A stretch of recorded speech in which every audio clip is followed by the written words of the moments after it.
नमस्कार विद्यार्थी मित्रांनो, आज आपण इयत्ता 8वी मध्ये अन्नजात ही कविता पाहणार आहोत। त्या अगोदर कवीचा परिचय। या कवितेचे कवी आहेत हर्ष सदाशिव परचुरे, प्रसिद्ध कवी व लेखक आहेत।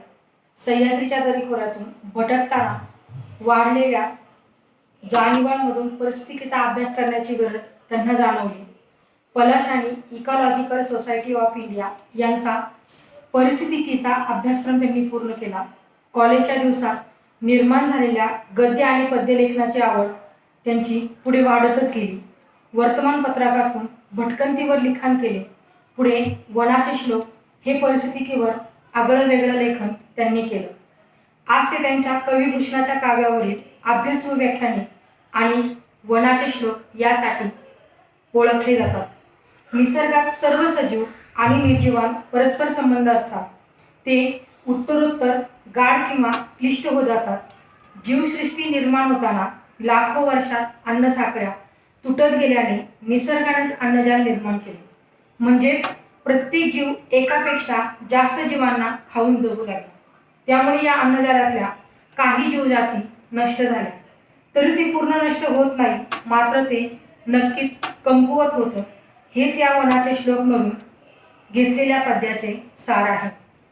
त्याचप्रमाणे आपण या अगोदर पाहिलं आहे की समर्थ रामदासांनी मनाचे श्लोक लिहिले आहेत आणि आपल्या कवींनी वनाचे श्लोक लिहिले आहेत। अन्नजाल ही कविता ही याच वनाच्या श्लोकामधून त्या ठिकाणी त्यांनी घेतलेली आहे। म्हणून आपण मनाचे श्लोक म्हणतो त्या प्रकारे वनाचे श्लोक म्हणायचे आहेत। तर पाहूया कविता। इयत्ता 8वीची मराठीची कविता अन्नजाल। निसर्गात सर्व सजीव व निर्जीव यांच्यात परस्पर संबंध असतात। ते उत्तरोत्तर गाढ व क्लिष्ट होत जातात। जीवसृष्टी निर्माण होताना लाखो वर्षात अन्न साखळ्या तुटत गेल्याने निसर्गानेच अन्नजाल निर्माण केले। म्हणजे प्रत्येक जीव एका जीवापेक्षा जास्त जीवांना खाऊन जगू लागले। त्यामुळे अन्नजालातल्या काही जीवजाती नष्ट झाल्या, तरी ते पूर्ण नष्ट होत नाही, मात्र ते नक्कीच कमकुवत होत गेले। या वनाचे श्लोकमधून घेतले आहे। हे अन्नजाल या कवितेतून कवी हर्ष परचुरे यांनी सांगितले। कडीस जोडोनी दुजा कडीला, मनुष्य बनवितासे साखळीला। जरी तोडिले त्यात मधल्या कडीला, तरी भंगुनी जाई संपूर्ण माला। पहा कसे कोळी विणतात जाळे, धाग्यास एका बहु जोडलेले।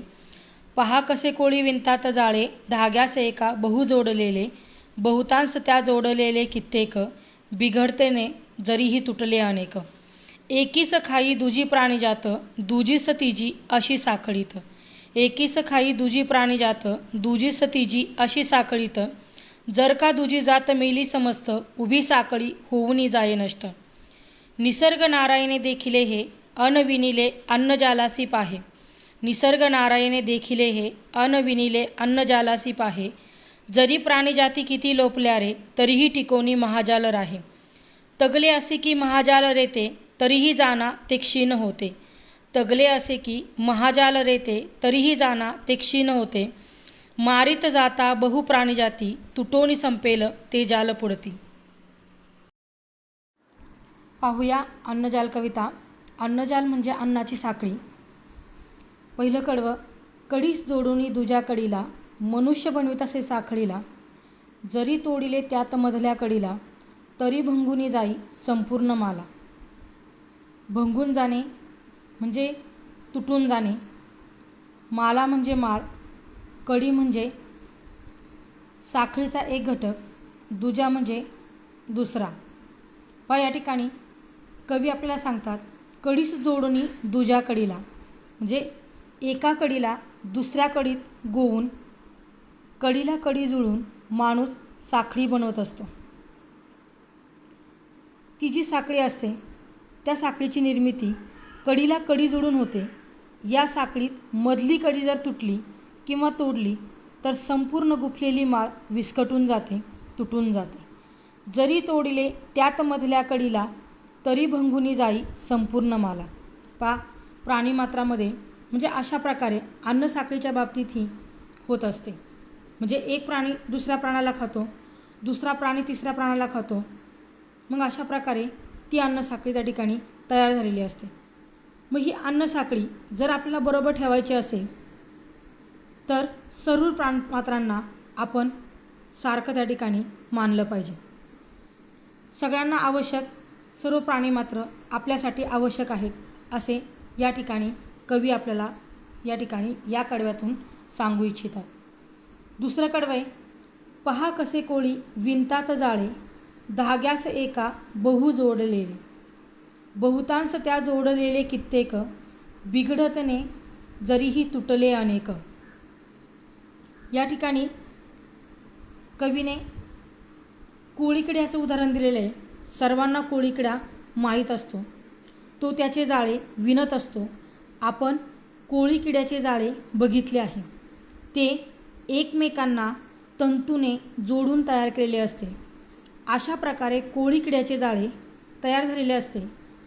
यातले बरेचसे धागे तुटल्यामुळे धाग्याअभावी हे कोळीकिड्याचे जाळे विस्कटून जात नाही. हे तसेच्या तसंच असतं, कारण ते जास्तीत जास्त तंतूंपासून तयार झालेले असते. फक्त ते जाळे तुटल्यामुळे ते कमकुवत अवश्य होते. साखळी म्हणजे ज्या प्रकारे की एखादी साखळी ती जर तुटली गेली तर ती काय होते, पूर्णतः संपूर्ण कोलमडून पडत नाही, तर ती साखळी या कोळ्याच्या जाळ्याप्रमाणे ते काय होतं, कमकुवत अवश्य त्या ठिकाणी होत असते. तिसरं कडवं आहे, एकीस खाई दुजी प्राणी जात, दुजीस तिजी अशी साखळीत, जर का दुजी जात मेली समस्त, उभी साखळी होऊनी जाये नष्ट. पहा आता कवी तिसऱ्या कडव्यामध्ये आपल्याला सांगत आहेत, इथे एकीस म्हणजे एकाला, दुजी म्हणजे दुसऱ्याला, प्राणीजात म्हणजे प्राणी, समस्त म्हणजे सगळा, उभी साखळी म्हणजे सगळी साखळी. मग पहा आता या कडव्यामध्ये कवीला सांगायचे, या तिसऱ्या कडव्यात कवी म्हणत आहेत की एका प्राण्याला दुसरा प्राणी खातो, दुसऱ्याला तिसरा खात असतो, अशी अन्नसाखळी आपली या निसर्गामध्ये अवलंबून असते. जर का दुसरी जात मेली समस्त म्हणजे एक प्राणीजात दुसऱ्या प्राण्यावर अवलंबून आहे व दुसरा तिसऱ्यावर अवलंबून आहे, तर मधली एखादी प्राणीजात किंवा प्राण्यांची जात जर संपूर्ण नष्ट होऊन गेली, कशामुळे तरी ती साखळी नष्ट होऊन जाईल.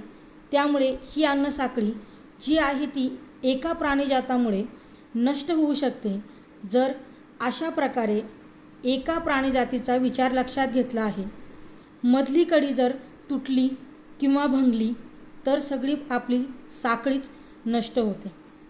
त्याप्रमाणेच एक प्राणीजात जर नष्ट झाली तर अन्नसाखळीसुद्धा भंग पावते.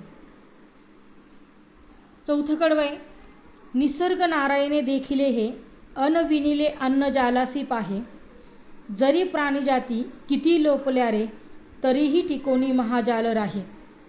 पहा आता या चौथ्या कडव्यामध्ये कवी म्हणतात, निसर्ग नारायणे म्हणजे निसर्ग, देखिले म्हणजे पाहिले, म्हणजे निसर्ग हे पाहिले आहे, त्याला हे सर्व माहीत आहे. विनिले म्हणजे विणणे, जसं आपण जाळं विणतो व मासे पकडतो त्या प्रकारे हे विणले आहे. अन्नजालासी म्हणजे अन्नजाल, अशा प्रकारे निसर्ग नारायणाने अन्नजाल आपले विणलेले आहे. कितीही प्राणीजाती लोपल्या म्हणजे नष्ट झाल्या तरीही टिकोनी महाजाल राहे. आता कवीला सांगायचे, जरी प्राणीजाती किती लोपल्या रे तरीही टिकोनी महाजाल राहे. म्हणजे महाजाल म्हणजे मोठं जाळं आहे.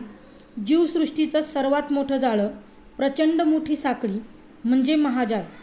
तरी कितीही प्राणीजाती नष्ट झाल्या, लोपल्या, तरीही आपले हे अन्नजाल महाजाल टिकोनी राहते, असे कवीला या ठिकाणी सांगायचे आहे.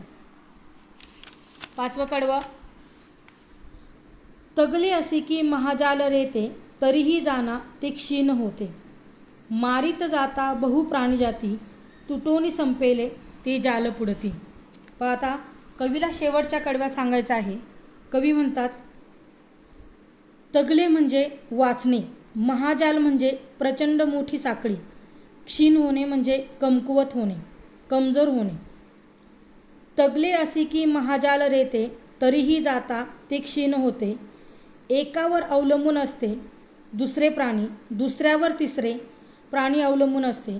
अगोदर कवीने सांगितल्याप्रमाणे एक प्राणीजात जरी नष्ट झाली तरी संपूर्ण अन्नाची साखळी नष्ट होत नाही किंवा तुटून जात नाही, पण ती क्षीण होते, कमकुवत होत जाते. म्हणजेच कमकुवत होत जाते कारण त्याचा एक भाग नष्ट झाला किंवा एक धागा तुटला. त्यामुळे जरी ज्याप्रमाणे कोळी किड्याचं जाळं ज्या प्रकारे आहे पूर्णभंगत तुटत नाही, त्याप्रमाणे ते कमकुवत होत जाते, ते क्षीण होत जाते. त्याप्रमाणे हे अन्न साखळीचं महाजाल हे सुद्धा एक पूर्ण प्राणीजात नष्ट झाल्यामुळे क्षीण होत जाते, कमकुवत होत जाते. मारित जाता बहुप्राणीजाती, तुटोनी संपेन ते जाल पुढती. मनुष्याला, पूर्ण मानवजातीला हा संदेश देत आहेत कवी की तुम्ही प्राणीमात्रांची हत्या करता आणि इतर काही गोष्टींसाठी बरेचसे प्राणी मारले जात आहेत. स्वतः मरणं ही वेगळी गोष्ट आहे आणि त्यांना मारणं ही वेगळी गोष्ट आहे. मारित जाता बहुप्राणीजाती म्हणजे खूप पुष्कळसे प्राणी मानवाने आपल्या स्वार्थासाठी मारले आहेत, त्यांना संपून टाकलेले आहे. यामुळे तुटोनी संपेल हे जाल पुढती, म्हणजे हे अन्नजाल पुढे जाऊन तुटून संपून जाईल.